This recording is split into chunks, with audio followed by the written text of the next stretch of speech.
Okay, welcome to another episode of Stock Geek Out. Today we have a good friend Willie here with us, but more importantly, question is which company are we going to tackle? So today we're going to tackle a company that actually, if you actually think about it, pretty much rules the world. In fact, one chip to rule them all. Okay, I think you guys should know what that company That's a is. nice one, man. It kind of, I would say, permeates into every single thing that most of us use on a daily basis. That company is TSMC, Taiwan Semiconductor Manufacturing. So yes, I think before we jump into the company, maybe Willie, you can do a little bit of an introduction of yourself and what do you do so that the listeners can understand. Yeah, sure.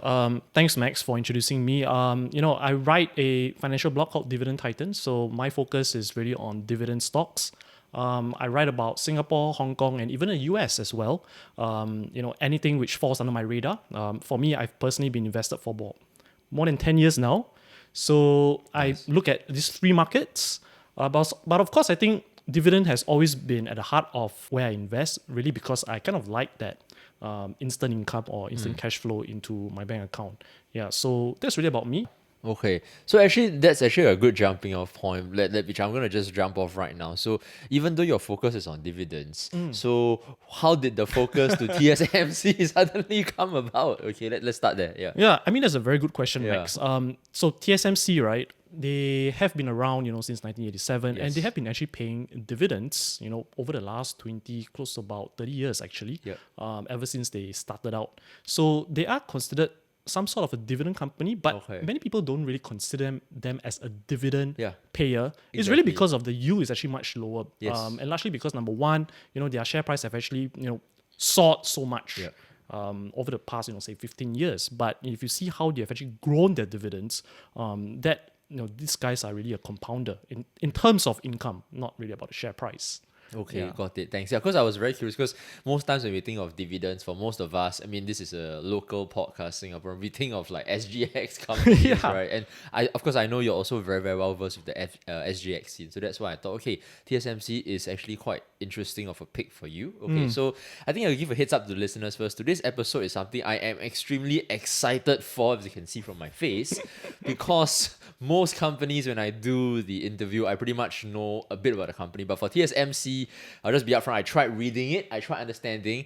I kept falling asleep when I tried to deep dive the company. So that's why today I'm excited because at least I don't need to read, I just listen. And I'm going to be pretending to act knowledgeable by throwing out some big words like, ASML, the supply chain, everything. But we'll go deeper into understanding. Okay, so maybe let's start from a 50,000 foot view. We all know TSMC makes chips that pretty much the whole uses. But what exactly is TSMC? Just from a 50,000 foot point of view. Yeah, I mean, for them, they are considered a chip maker. Yeah. Chip maker meaning that they make all the little, what you call transistors, which actually is found in your smartphones, Yes. your computers, your Yeah. electronic devices. So Yes. this is the most common thing. If you see, there are a lot like your semiconductor or your semi-wafer chips, the greenish thing, which you actually see if you actually open up your smartphone. So that's actually what they do. But, for TSMC, they do like chips which can't be seen with your eye. Because Yeah. if you think about it, the size of the chip is actually much smaller than the diameter of your hair strand. So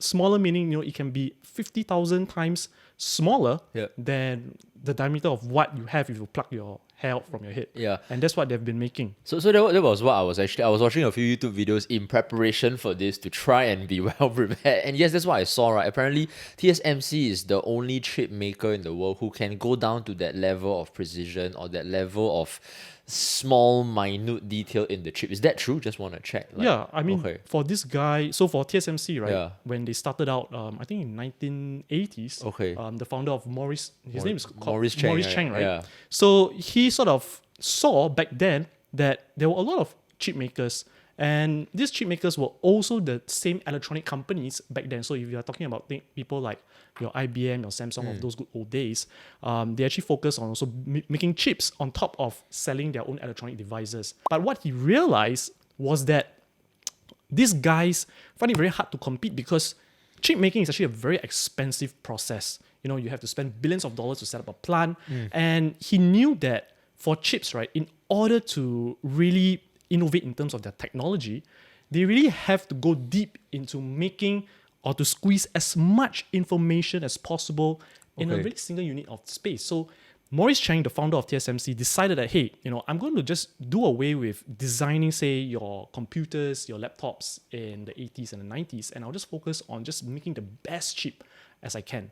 Right? Okay. And this is what people call foundries or fabrication facilities. Okay. Yeah, I kept hearing the word foundry being thrown out when I was watching the videos, but I have no idea what that means. Okay, so that's where it sits in the supply chain. And okay, I just to give a quick teaser for the listeners, we will talk a little bit about the founder, which I really want to go a bit deeper into later. His name is called Maurice Chen. Apparently, this guy, in my opinion, is a pretty badass. So I think like he started TSMC when he was like close to retirement age or something like this, right? And when most people is like, he came from I think like the MNC background. He understands the industry. Most people at like their 50s, 60s, you're going to retire, and that's when he started TSMC. So we'll talk about him a bit later. But let's jump a bit more maybe from an angle of for the listeners, right? Where does TSMC sit in the supply chain? So roughly, at least they can understand. So they produce chips. So are they the starting point of everything, or like from TSMC, what's next before it hits the actual smartphones or the devices? If you can walk us through that layer. Sure. Yeah. So, like in the whole semiconductor space, right? When people talk about semiconductors, they typically think about computers, they think about wafer chips, right? And the thing is, right, in the whole value chain, you basically have about 5 different big segments in semiconductor. Okay. So number one, you have your foundries, which is where TSMC sits in, or your fabrication facilities. So that's where you only make the chips, right?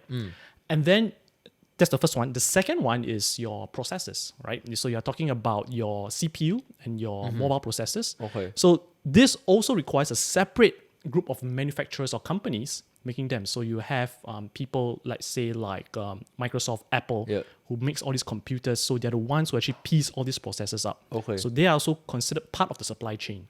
Okay. So that's 2, right? The third one is your GPU processors, your graphic processing unit. Okay. Right. So those are the ones which sort of powers up when you play computer games. Got it. So that's your NVIDIAs of the world. Correct. Okay. Your NVIDIA, your AMD, for example. Yep. So those are the ones which powers, your artificial intelligence, your so-called machine learning. So those requires like very intensive graphics. And that's the third part of, the whole semiconductor value chain. Okay. Then of course you have your manufacturing equipment services. So these are your manufacturers which design the equipment to make all these little chips. So say for example TSMC, right? They make chips, but they also need the equipment to make all this chip, and they outsource it to different vendors. Okay. So say for example ASML. Okay. So they are the ones which does all this. Things like photolithography, where they sort of print all the different hardware, or they encode some of this hardware onto these huge equipment devices and sell it to these chip makers. Okay, so just to clarify, by the time the actual part gets to ASML, it's already way above from the foundry level already, right? It has went through several layers of the other parts of the supply chain. Is that true? Okay, cool. Understood. And sorry to interrupt you. The last part? So you have the foundries. You have the GPUs, you have the equipment manufacturing services, and of course you have your memory chips. So your microns, which does what you call your SRAMs, your DRAMs, the ones which sort of powers up when you turn on the power of the computer. That sort of helps to kickstart the computer up. What you call your RAM, random access memory. Okay. So that's what the RAMs. Companies like Microns they actually do it. So you have all these guys all coming in, serving different parts of the value chain. So the semiconductor space is actually pretty big. When people think about semiconductor, they always think about chips, but don't forget, if you break it down, there are different companies which does different things as part of the whole value chain. Interesting. Well, I love it. Thanks for going so deep, which means that, to clarify, even though a lot of people just let the term semicon industry roll off their tongue, actually deep within, the starting point is the foundry level. That is the part where you mentioned all that, like the hair strand level of minutia, like that's where the information gets compressed into that small little tiny chip. Is that how it begins? Okay, fantastic.